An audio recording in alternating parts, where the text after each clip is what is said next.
नमस्ते बच्चों, मैं सपना जैन आपको क्लास 12 हिंदी का पाठ 14 पढ़ाने वाली हूँ, जिसका शीर्षक है पहलवान की ढोलक और इसके लेखक हैं फणीश्वर नाथ रेणु। तो चलिए शुरू करते हैं। पाठ 14, पाठ का नाम पहलवान की ढोलक, लेखक का नाम फणीश्वर नाथ रेणु जी और इनका परिचय है। जन्म 4 मार्च सन 1921, आरोही हिंगना, जिला पूर्णिया, अपरिया, बिहार में। तो इनका जन्म कब हुआ? तो 4 मार्च 1921 में हुआ। कहाँ हुआ? ओराही हिंगना में, जो कि क्या है, पूर्णिया जिला है इसका, और अब क्या बिहार में आता है, अरिया बिहार में। फिर मुख्य रचनाएं: मेला आंचल, परती परिकथा, दीर्घ तपा, कितने चौराहे, ये सभी क्या है इनके उपन्यास हैं। ठुमरी, अगिनखोर, आदिम रात्रि की महक, एक श्रावणी दोपहरी की धूप, ये सभी इनके कहानी संग्रह हैं। ऋण जल, धन जल, वन तुलसी की गंध, श्रुत अश्रुत पूर्व संस्मरण है इनके। नेपाली क्रांति कथा रिपोर्टाज है। रेणु रचनावली 5 खंडों में समग्र है। निधन इनका 11 अप्रैल सन 1977 पटना में। तो इनका निधन कब हुआ? तो 11 अप्रैल 1977 में हुआ। कहाँ हुआ? तो पटना में हुआ। हिंदी साहित्य में आंचलिक उपन्यासकार के रूप में प्रतिष्ठित कथाकार फणीश्वर नाथ रेणु का जीवन उतार चढ़ावों एवं संघर्षों से भरा हुआ था। हिंदी साहित्य में जो आंचलिक उपन्यासकार के रूप में हम जानते हैं फणीश्वर नाथ रेणु जी को, तो इनका जो जीवन है वह क्या है, उतार चढ़ाव और संघर्षों से युक्त रहा। साहित्य के अलावा विभिन्न राजनीतिक एवं सामाजिक आंदोलनों में भी उन्होंने सक्रिय भागीदारी की। उनकी यह भागीदारी एक ओर देश के निर्माण में सक्रिय रही तो दूसरी ओर रचनात्मक साहित्य को नया तेवर देने में सहायक रही। आगे बताया है कि जो सामाजिक आंदोलन हुए, राजनीतिक आंदोलन हुए, उनमें क्या है इनकी जो भागीदारी थी, तो वह क्या है, एक ओर तो क्या है देश के निर्माण में सक्रिय है, तो दूसरी ओर क्या है इनकी रचना के निर्माण में सक्रिय रही या सहायक रही। सन 1954 में उनका बहुचर्चित आंचलिक उपन्यास मेला आंचल प्रकाशित हुआ और 1954 में क्या है इनका बहुत प्रसिद्ध उपन्यास है मेला आंचल, जो कि एक क्या है आंचलिक उपन्यास है, वह प्रकाशित हुआ, जिसने हिंदी उपन्यास को एक नई दिशा दी। हिंदी जगत में आंचलिक उपन्यासों और कथा साहित्य में गांव की भाषा, संस्कृति और वहां के लोक जीवन को केंद्र में ला खड़ा किया, और वहां की जो लोक जीवन है उसको भी इन्होंने क्या है केंद्र में लाकर खड़ा कर दिया। लोक गीत, लोकोक्ति, लोक संस्कृति, लोक भाषा एवं लोक नायक की इस अवधारणा ने भारी भरकम चीज एवं नायक की जगह अंचल को ही नायक बना डाला। उनकी रचनाओं में अंचल कच्चे और अनगढ़ रूप में ही आता है। इनकी रचनाओं में जो अंचल है वह कच्ची और अनगढ़ रूप में ही आता है। इसीलिए उनका यह अंचल एक तरफ सस्त श्यामल है तो दूसरी तरफ धूल भरा और मैला भी। तो इनका जो अंचल है वह कैसा है, एक तरफ तो आपको सस्त श्यामल मतलब हरा भरा दिखाई देगा, तो दूसरी तरफ वही क्या है धूल से भरा और मैला भी दिखाई देगा। स्वतंत्र उत्तर भारत में जब सारा विकास शहर केंद्रित होता जा रहा था, ऐसे में रेणु ने अपनी रचनाओं से अंचल की समस्याओं की ओर भी लोगों का ध्यान खींचा। उनकी रचनाएं इस अवधारणा को भी पुष्ट करती हैं कि भाषा की सार्थकता बोली के साहचर्य में ही है। जब क्या है शहरीकरण होने लगा, तो शहरीकरण होने के कारण जो रेणु जी हैं इन्होंने अंचल की जो समस्याएं थी उनकी ओर क्या है लोगों का ध्यान आकर्षित किया और इस अवधारणा को भी पुष्ट किया कि भाषा की जो सार्थकता है वह बोली के साहचर्य से ही है। अब है सारांश पाठ का। सर्दी का मौसम था, गांव में मलेरिया व हैजे का प्रकोप था। अमावस्या की ठंडी रात में निस्तब्धता थी। आकाश के तारे ही प्रकाश के स्रोत थे। सियारों व उल्लुओं की डरावनी आवाज से वातावरण की निस्तब्धता कभी कभी भंग हो जाती थी। कभी किसी झोपड़ी से कराहने व करने की आवाज तथा कभी कभी बच्चों के रोने की आवाज आती थी। कुत्ते जाड़े के कारण राख के ढेर पर पड़े रहते थे।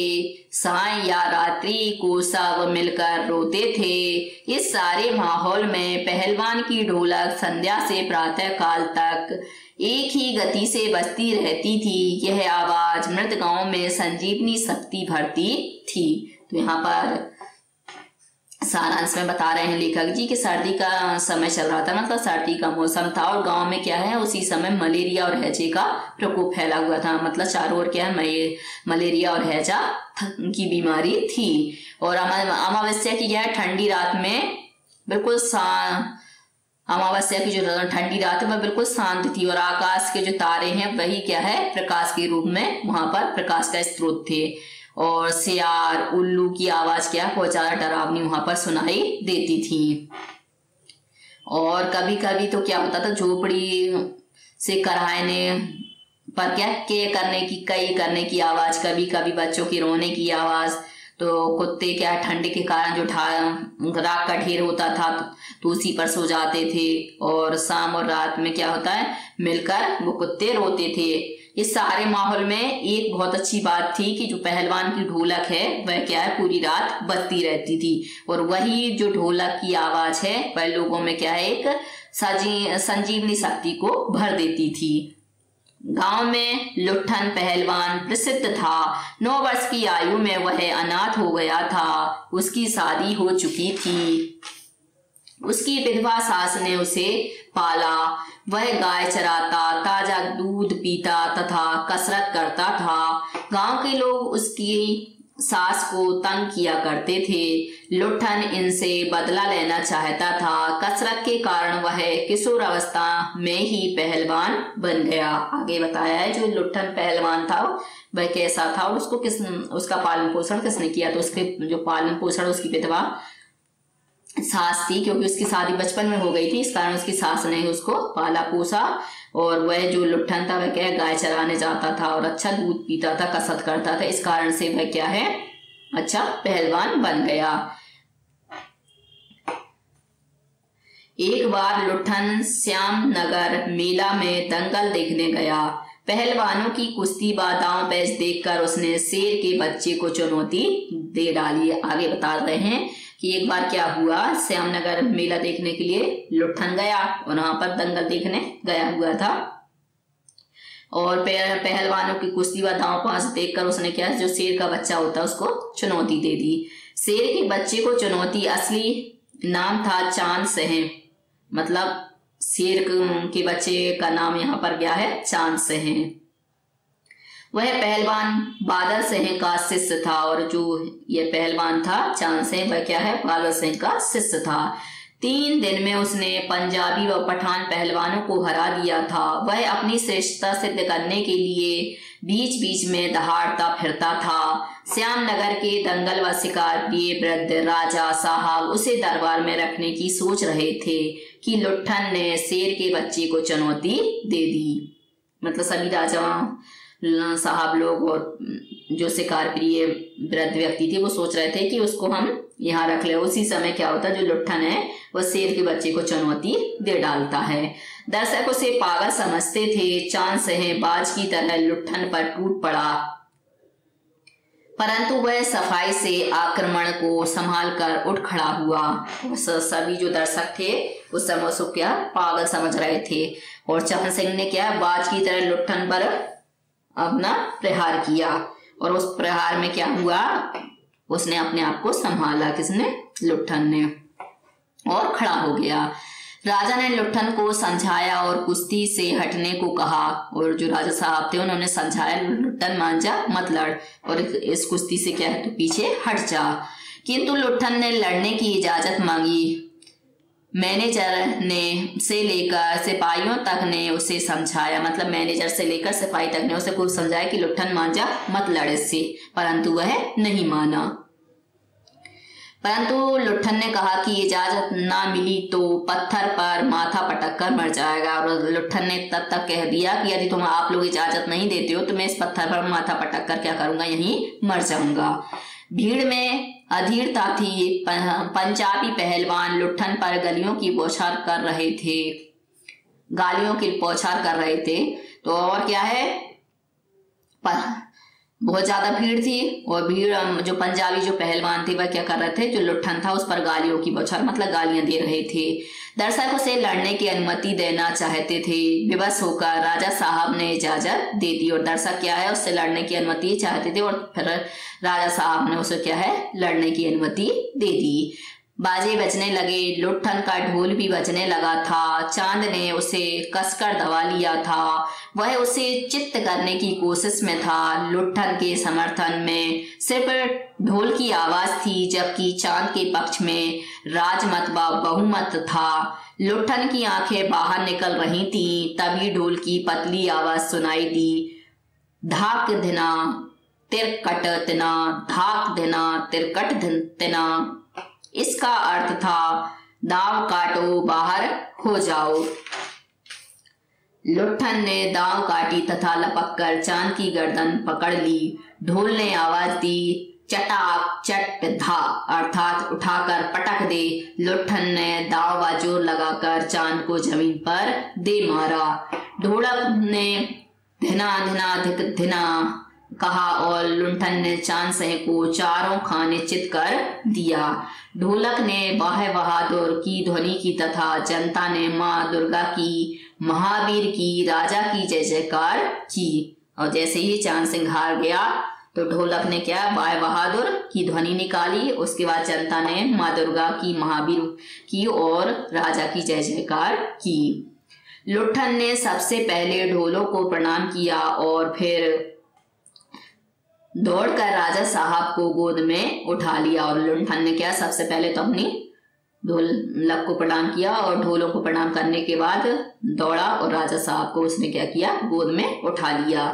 राजा साहब ने उसे दरबार में रख लिया और राजा साहब ने क्या किया, लुट्ठन को अपने दरबार में रख लिया।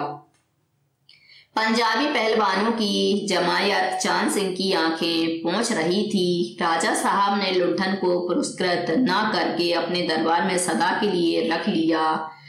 राज पंडित व मैनेजर ने लुट्ठन का विरोध किया कि वह क्षत्रिय नहीं है, क्षत्रिय नहीं है। राजा साहब ने उसकी एक ना सुनी और जो राज पंडित और मैनेजर थे उन्होंने कहा कि जो लुट्ठन है वह क्या है, क्षत्रिय नहीं है, तो इसको अपने राज्य में नहीं रखना चाहिए। परंतु राजा साहब ने क्या है, किसी की एक बात नहीं मानी।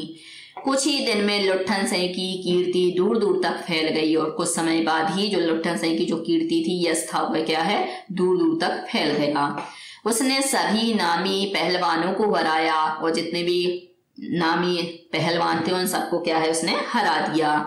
उसने काला खां जैसे प्रसिद्ध पहलवान को भी हरा दिया और एक और प्रसिद्ध काला खां नाम का पहलवान था, उसको भी लुट्ठन ने हरा दिया। उसके बाद वह दरबार का दर्शनीय जीव बन गया और इसके बाद क्या है, वह दरबार का एक दर्शनीय जीव बन गया। लुट्ठन से मेलों में घुटने तक लंबा चौगा पहने, अस्त व्यस्त पगड़ी बांधकर मतवाले हाथी की तरह झूमता चलता, हलवाई के आग्रह पर 2 सेर रसगुल्ला खाता तथा मुंह में 8-10 पान एक साथ ठूस लेता। वह बच्चों जैसे शौक रखता था। दंगल में उससे कोई लड़ने की हिम्मत नहीं करता, कोई करता तो उसे राजा साहब इजाजत नहीं देते थे। और आगे क्या हुआ कि मतलब वो बच्चों जैसे शौक रखता था और कोई भी मतलब उससे हिम्मत नहीं रखता था लड़ने की, और कोई रखता भी था तो राजा साहब क्या है, उसकी अनुमति नहीं देते थे। इस तरह 15 वर्ष बीत गए। उसके 2 पुत्र हुए। उसकी सास पहले ही मर चुकी थी और पत्नी भी 2 पहलवान पैदा करके स्वर्ग सिधार गई। और बाद में बता रहे कि 15 साल बीत गए। उसी बीच में क्या, उसकी सास भी चली गई और उसकी पत्नी ने 2 बच्चे पैदा किए और उसकी पत्नी भी मर गई। दोनों लड़के पहलवान थे। दोनों का भरण पोषण दरबार से हो रहा था। पहलवान हर रोज सुबह उनसे कसरत करवाता, दिन में उन्हें सांसारिक ज्ञान भी देता। वह बताता है कि उसका गुरु ढोल है और कोई नहीं। वह अपने बच्चों को बता रहा है कि हमारा पहलवान बनने का जो गुरु है कौन है, ढोल है और कोई नहीं। अचानक राजा साहब स्वर्ग सिधार गए। नए राजकुमार ने विलायत से आकर राजकाज अपने हाथ में ले लिया। उसने पहलवानों की छुट्टी कर दी। और आगे बताते कि इसी बीच में क्या है, जो राजा साहब है उनकी भी मृत्यु हो जाती है और उनके पुत्र जो विदेश पढ़ने गए हुए थे वो आ जाते हैं और सारा राजकाज क्या है उनके हाथ में चला जाता है। और उसने इसी समय क्या है पहलवानों की छुट्टी भी कर दी राजकुमार। लुट्ठन ढोलक कंधे से लटका कर अपने पुत्रों के साथ गांव लौट आया। गांव वालों ने उसकी झोपड़ी बना दी तथा वह गांव के नौजवानों व चरवाहों को कुश्ती सिखाने लगा। खाने पीने का खर्च गांव वालों ने उसकी झोपड़ी में ही कर दिया तथा वह गांव के नौजवानों व चरवाहों को क्या कुश्ती सिखाने लगा। खाने पीने का खर्च गांव वालों की तरफ से बंधा हुआ था। गरीबी के कारण धीरे धीरे किसानों व मजदूरों के बच्चे स्कूल में आने बंद हो गए। और फिर क्या धीरे धीरे गरीबी के कारण जो किसान के बच्चे थे और जो मजदूर थे वह भी क्या है स्कूल जाना उनका बंद हो गया। अब वह अपने लड़कों को ही ढोल बजाकर कुश्ती सिखाता। अब क्या है ऐसे में वह अपने जो लड़के थे उसके दोनों बच्चों को ढोल बजाता और कुश्ती सिखाता। लड़के दिन भर मजदूरी करके कमा कर लाते थे। गांव पर अचानक संकट आ गया। सूखे के कारण अन्न की कमी हो गई। और अचानक ही क्या हुआ, सूखा पड़ गया। सूखा के कारण क्या है गांव में अनाज की कमी हो गई तथा फिर मलेरिया व हैजा फैल गया। घर खाली हो गए। और जब मलेरिया और हैजे की बीमारी फैली तो घर के घर क्या है उस बीमारी के कारण खाली हो गए। प्रतिदिन 2-3 लाशें उठने लगी। लोग एक दूसरे को ढांढस देते तथा शाम होते ही घरों में घुस जाते। और ऐसे ही क्या है उस बीमारी के कारण लोग मरने लगे। 2-3 लाशें रोज घर से उठने लगी। लोग चुप रहने लगे। ऐसे समय में केवल पहलवान की ढोलक ही बजती थी। जो गांव के अर्धमृत औषधि उपचार पथ विहीन प्राणियों में संजीवनी शक्ति भरती थी। तो ऐसे में जो पहलवान की ढोलक है वही क्या है लोगों में संजीवनी बूटी का कार्य करती थी। एक दिन पहलवान के दोनों बेटे भी चल बसे। पहलवान सारी रात ढोल पीटता रहा। और एक दिन क्या है इस बीमारी के कारण मलेरिया और हैजे की बीमारी के कारण जो पहलवान के पुत्र थे वो भी मर गए। और पहलवान क्या है सारी रात ढोल को पीटता रहा। दोनों बहादुर गिर पड़े।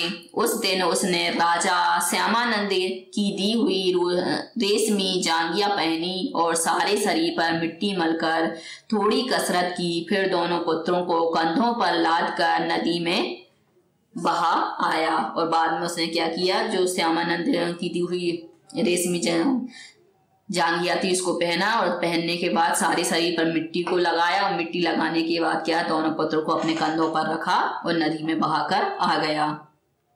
इस घटना के बाद गांव वालों की हिम्मत टूट गई। और इस घटना के बाद जो गांव के लोगों की हिम्मत थी वह क्या है टूट गई। रात में फिर पहलवान की ढोलक बजने लगी तो लोगों की हिम्मत दुगनी बढ़ गई। और जैसे ही रात में क्या है पहलवान की ढोलक बजने लगी तो वहां के जो लोग थे उनकी हिम्मत क्या है दोगुनी हो गई। 4-5 दिनों के बाद एक रात ढोलक की आवाज नहीं सुनाई पड़ी। सुबह उसके शिष्यों ने देखा कि पहलवान की लाश चित्त पड़ी है। और 4-5 दिन बाद देखा तो जो पहलवान है उसके ढोलक की आवाज सुनाई नहीं दी। तो उसके जो शिष्य थे उन शिष्यों ने जाकर देखा। शिष्यों ने बताया कि उसके गुरु ने कहा था कि उसके शरीर को चिता पर पेट के बल लिटाया जाए। और आगे बताया कि उसके गुरु ने शिष्यों ने बताया कि मेरे गुरु ने कहा था कि मेरी चिता को क्या है पेट के बल लिटाया जाए, क्योंकि वह कभी चित्त नहीं हुआ। क्योंकि वह क्या कभी भी चित्त नहीं हुआ। और चिता सुलगाने के समय ढोल जरूर बजा देना। और उसने कहा था कि जब चिता सुलगाओगे तो उस समय क्या करना ढोल बजा देना, तो यह कार्य जरूर कर देना। प्रश्न अभ्यास शुरू होते हैं से पाठ के 7 से प्रश्न हैं। प्रश्न नंबर 1, कुश्ती के समय ढोल की आवाज और लुट्ठन के दांव पैच में क्या तालमेल था। पाठ में आए ध्वन्यात्मक शब्द और ढोल की आवाज आपके मन में कैसी ध्वनि पैदा करते हैं, उन्हें शब्दबद्ध कीजिए। इसका उत्तर है कुश्ती के समय जब ढोल बजती थी तो लुट्ठन की रगों में अजीब सी हलचल पैदा हो जाती थी। उसका खून हर थाप पर उबलने लगता था। उसे ढोल की थाप प्रेरणा देती थी। उनके दांव पैचों में अचानक फुर्ती और गति बढ़ जाती थी। पाठ में कई ध्वन्यात्मक शब्दों का उल्लेख भी कहानीकार ने किया है। ये शब्द हमारे मन को रंजित करते हैं, साथ ही हमें यह प्रेरणा भी देते प्रतीत होते हैं। इन शब्दों से मन में कुछ करने की लालसा जोर मारने लगती है। परोक्ष रूप में ये शब्द शक्ति देते हैं।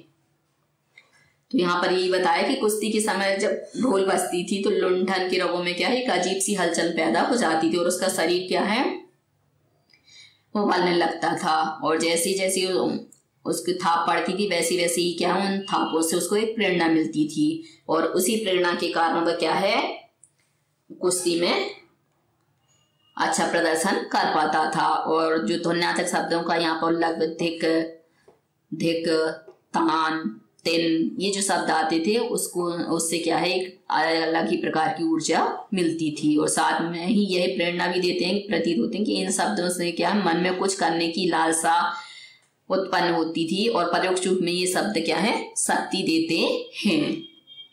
प्रश्न नंबर 2, कहानी के किस किस मोड़ पर लुंठन जीवन में क्या क्या परिवर्तन आए हैं? उत्तर, कहानी में अनेक मोड़ ऐसे हैं जहां पर लुंठन के जीवन में परिवर्तन आते हैं। वे निम्नलिखित हैं। नंबर 1, बचपन में 9 वर्ष की आयु में उसके माता पिता की मृत्यु हो गई और उसका पालन पोषण उसकी विधवा सास ने किया। सास पर हुए अत्याचारों को देखकर बदला लेने के लिए वह पहलवानी करने लगा।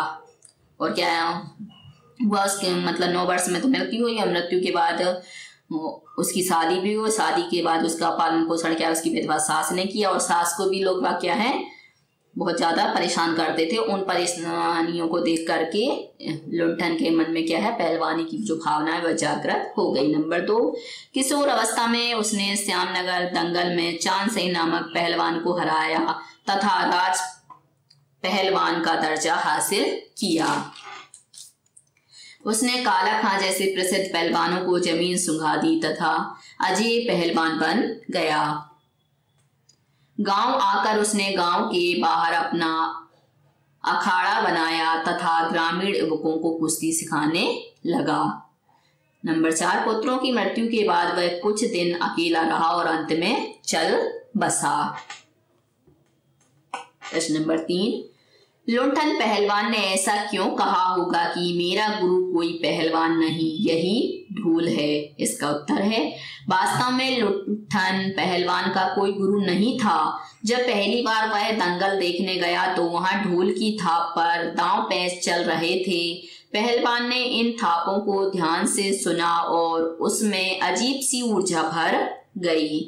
उसने चांद सिंह को ललकारा और उसे चित्त कर दिया। ढोल की थाप ने उसे दंगल लड़ने की प्रेरणा दी और वह जीत गया। इसलिए उसने कहा होगा कि उसका गुरु कोई पहलवान नहीं बल्कि ढोल है। प्रश्न नंबर 4, गांव में महामारी फैलने और अपने बेटों के देहांत के बावजूद लुंठन पहलवान ढोल क्यों बजाता रहा? इसका उत्तर है, गांव में महामारी फैलने और अपने बेटों के देहांत के बावजूद लुंठन पहलवान ढोल बजाता रहा। इसका कारण था गांव में निराशा का माहौल। महामारी बाद सूखे के कारण चारों तरफ मृत्यु का सन्नाटा था। घर के घर खाली हो गए थे। रात्रि की विभीषिका को पहलवान की ढोलक ही चुनौती देती रहती थी। ढोल की आवाज से निराश लोगों के मन में उमंग जगती थी, क्योंकि जब भी पहलवान क्या करता था, ढोल बजाता था, तो जो निराश लोग होते थे उन लोगों के मन में क्या है, एक उमंग जागृत हो जाती थी, उनमें जीवंतता भरती थी और ऐसे लोगों में, निराश लोगों में क्या है, जीने की आशा भर जाती थी। वह लोगों को बताना चाहता था कि अंत तक जोश व उत्साह से लड़ते रहना चाहिए, तो लड़ते रहो। प्रश्न नंबर 5, ढोलक की आवाज को पूरे गांव पर क्या असर होता था? मतलब ढोलक की जो आवाज है उसका पूरे गांव पर क्या असर होता था? इसका उत्तर है ढोलक गांव वालों के लिए संजीवनी का काम करती थी। उनके मन में छाई उदासी को दूर करने में सहायक थी। जो ढोलक बजती थी तो जो गांव के लोगों में क्या एक संजीवनी जो बूटी होती है वैसा ही कार्य करती थी और उनके मन पर जो उदासी छाई रहती थी उसको वह दूर कर देती थी। उनके मन में जिजीविसा पैदा हो जाती थी। ढोल की हर थाप से उनके मन में चेतना आ जाती थी और ढोल की जैसे जैसे थाप पड़ती थी तो उनके अंदर एक नया उत्साह आ जाता था। बूढ़े बच्चे जवानों की आंखों में अचानक चमक भर जाती थी। स्पंदनहीन और शक्तिहीन रगों में अचानक बिजली की तरह खून दौड़ने लगता था। तो जो ढोलक की थाप है तो उससे क्या होता था, एक नई ऊर्जा का उत्साह होता था लोगों के मन में। प्रश्न नंबर 6, महामारी फैलने के बाद गांव में सूर्योदय और सूर्यास्त के दृश्य में क्या अंतर होता था? इसका उत्तर है सूर्योदय का दृश्य महामारी फैलने की वजह गांव में सूर्योदय होते ही लोग कांपते कूकते कराहते अपने घरों से निकलकर अपने पड़ोसियों व आदमियों को ढाढ़स देते थे। इस प्रकार उनके चेहरे पर चमक बनी रहती थी। वे बचे हुए लोगों को शोक न करने की बात कहते थे। सूर्यास्त होते ही सभी लोग अपनी अपनी झोपड़ियों में घुस जाते थे।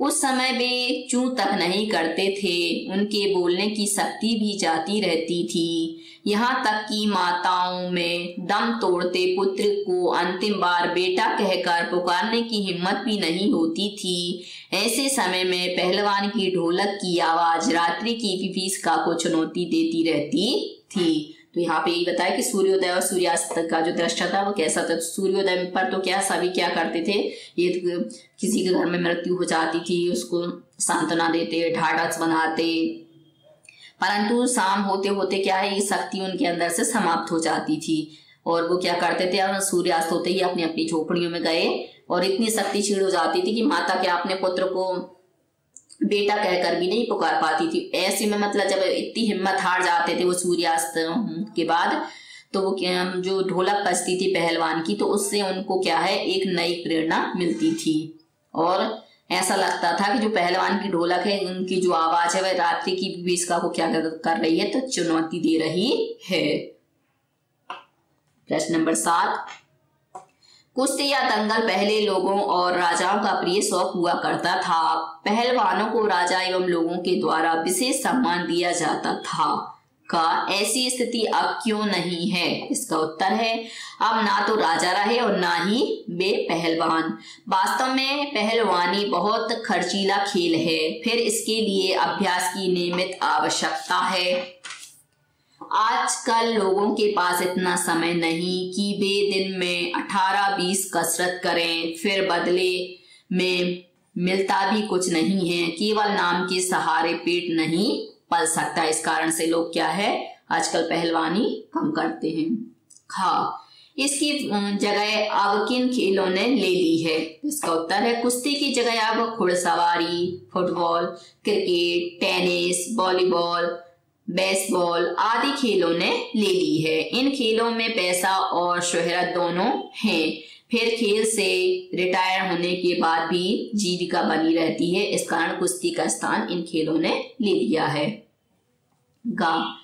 कुश्ती को फिर से प्रिय खेल बनाने के लिए क्या क्या कार्य किए जा सकते हैं? इसका उत्तर है कुश्ती को यदि फिर से प्रिय खेल बनाना है तो इसके लिए राज्य और केंद्र दोनों सरकारों को योजना बनानी चाहिए। व्यायामशालाएं होनी चाहिए ताकि पहलवान कसरत कर सकें। अन्य खेलों की तरह ही जीतने वाले पहलवान को अच्छी खासी रकम इनाम में दी जानी चाहिए। यदि कोई पहलवान रिटायर हो जाए या दुर्घटना में उसे चोट लग जाए तो जीवन भर उसके लिए रोटी का प्रबंध किया जाना चाहिए। तब जाके हम क्या है इसको आगे बढ़ा सकते हैं, प्रिय खेल बना सकते हैं।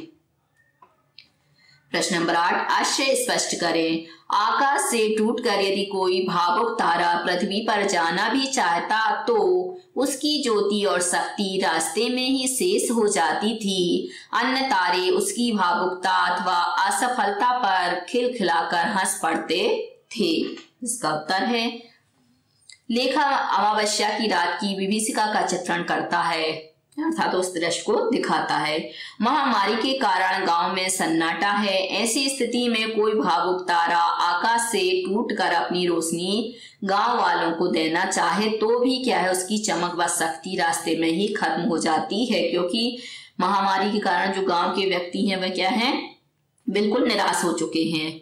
यहाँ पर कोई रोशनी भी दिखाना चाहे तो वह क्या है, उसको नहीं दिखा पाती, बल्कि वो रोशनी ही स्वयं समाप्त हो जाती है। तारे धरती से बहुत दूर हैं। भावुक तारे की असफलता पर अन्य तारे खिलखिलाकर हंसने लगते हैं। दूसरे शब्दों में स्थिर तारे चमकते हुए लगते हैं तथा टूटा हुआ तारा समाप्त हो जाता है। प्रश्न नंबर 9, पाठ में अनेक स्थलों पर प्रकृति का मानवीकरण किया गया है। पाठ में ऐसे अंश चुनिए और उनका आशय स्पष्ट कीजिए। का अंधेरी रात चुपचाप आंसू बहा रही थी। निस्तब्धता सिसकियों और आहों को बलपूर्वक अपने हृदय में ही दबाने की चेष्टा कर रही थी। तो गांव में क्या है, छाई जो मायूसी को देखकर लगता था मानो अंधेरी रात भी क्या है, रो रही है। ऐसा लगता था कि खाली पड़े आकाश में करुण कराहें वह अपने मन में हवा लेना चाहती हो ताकि गांव का जो दुख है वह क्या है, कम हो सके। रात्रि अपने भीषणताओं के साथ चलती रही। यद्यपि गांव का जो परिवेश है वह भयानक और उदासी से भरपूर था, अतः रात भी क्या है, इस मायूसी को समेटे अपनी गति से बीतती रही। अब है पाठ के आसपास से प्रश्न। प्रश्न नंबर 1, गांव में मलेरिया और हैजे से पीड़ित गांव की दयनीय स्थिति को चित्रित किया गया है। आप ऐसी किसी अन्य आपद स्थिति की कल्पना करें और लिखें कि आप ऐसी स्थिति का सामना कैसे करेंगे या करेंगी। तो इसका उत्तर है, पिछले दिनों हमारे प्रदेश के एक कस्बे में डेंगू का प्रकोप फैल गया। हमारे कस्बे में 7-8 हजार लोग रहते हैं। देखते ही देखते डेंगू का कहर पूरे कस्बे पर छाने लगा। लोगों को आनन फानन में सरकारी और गैर सरकारी अस्पताल में भर्ती कर दिया गया। शाम होते होते यह डेंगू 13 लोगों को लील चुका था, अर्थात मार चुका था, जिनमें 3 बच्चे भी थे। ऐसी स्थिति से सामना होते ही हमने मरीजों को तुरंत नजदीक के अस्पताल में भर्ती करवाया और ऐसी स्थिति को हमने देखा था, जो मरीज थे उनको क्या है, पास में ही अस्पताल था उसमें भर्ती कराया। घर की साफ सफाई के बारे में प्रत्येक व्यक्ति को बताया और घर की साफ सफाई के बारे में प्रत्येक व्यक्ति को समझाया। साथ ही कुछ स्वयंसेवी संस्थाओं के लोगों से संपर्क किया। वे कुछ ही देर में हमारे गांव में आ गए। उन्होंने जी जान से लोगों की सेवा की। वे कई दिनों तक हमारे कस्बे में रहे। इस प्रकार हमने डेंगू से जान माल की ज्यादा क्षति नहीं होने दी। इस प्रकार से हमने क्या है, डेंगू की जो समस्या थी उसका सामना किया। प्रश्न नंबर 2, ढोलक की थाप मृत गांव में संजीवनी शक्ति भरती रहती थी। कला से जीवन के संबंध को ध्यान में रखते हुए चर्चा कीजिए। इसका उत्तर है, कला का जीवन से प्रत्यक्ष संबंध है। संगीत व काव्य की श्रेष्ठता तो जग प्रसिद्ध है, मतलब सभी लोग जानते हैं कि संगीत और काव्य की जो श्रेष्ठता है वह क्या संसार में प्रसिद्ध है। ये दोनों निराश मनों में उत्साह का संचार करते, चाहे कला हो या संगीत, ये दोनों ही निराश जो मन होते हैं हमारे, उनमें क्या है, उत्साह पैदा कर देते हैं। युद्ध में गीत व संगीत से जवानों में मर मिटने का जोश उत्पन्न हो जाता है। जब युद्ध का समय चल रहा होता है और उस समय गीत और संगीत बजा दिया जाए तो जो जवान होते हैं वह भी क्या है, अपने अंदर एक नया ही उत्साह उत्पन्न कर लेते हैं। हास्य व्यंग्य की कविताएं सुनकर भ्रष्टाचारी तिल मिलाकर रह जाते हैं और हास्य व्यंग्य जब कविताएं सुनते हैं तो जो भ्रष्टाचारी व्यक्ति होते हैं वह क्या है, तिल मिलाकर रह जाते हैं। इसी तरह पेंटिंग, नृत्य, अभिनय ये तभी सफलता व प्रसिद्धि को प्राप्त करते हैं जब वे जीवन से जुड़ते हैं। संगीत पर हजारों व्यक्तियों को एक साथ झूमते देखा जा सकता है। जब संगीत बजता है तो हम हजार लोगों को क्या है, एक साथ झूमते हुए देख सकते हैं। अगला प्रश्न है तीसरा, चर्चा करें कलाओं का अस्तित्व व्यवस्था का मुहताज नहीं है। उत्तर, कला अपने बूते पर जीवित रहती है, कोई इसे मिटाना चाहे तो भी यह जीवित रहती। मतलब कला क्या है, अपने ही बलबूते पर जीवित रहती है और कोई इसे मिटाना भी चाहे तो भी क्या है, कला अपने आप में जीवित रहती है। फिर चाहे इसका रूप ही क्यों ना बदल जाए, कि कला का रूप परिवर्तित हो सकता है परंतु वह स्वयं नहीं बदलती। व्यवस्थाएं कला को विकासशील बना सकती हैं, लेकिन कला उन पर आश्रित बिल्कुल नहीं है। जो विकासशील जो व्यवस्थाएं होती हैं वह कला को क्या कर सकती है, विकासशील बना सकती हैं, परंतु जो कला होती है उन पर आश्रित नहीं होती। कई बार तो कला ही व्यवस्था को सुव्यवस्थित कर देती है और कई बार तो ऐसा होता है कि कला ही क्या है, व्यवस्था को सुव्यवस्थित कर देती है। कला एक अमर और शाश्वत सत्य है जिसे निराशित नहीं किया जा सकता। और कला क्या है, एक ऐसा शाश्वत सत्य है कि जिसे क्या है, बिना आश्रित का नहीं किया जा सकता। तो बच्चों आज के लिए सिर्फ इतना ही। यदि आपको हमारा ये वीडियो पसंद आया है तो लाइक कीजिए, शेयर कीजिए, सब्सक्राइब कीजिए तथा इस पाठ से संबंधित कोई भी प्रश्न है तो नीचे कमेंट्स में पूछ लीजिए। धन्यवाद।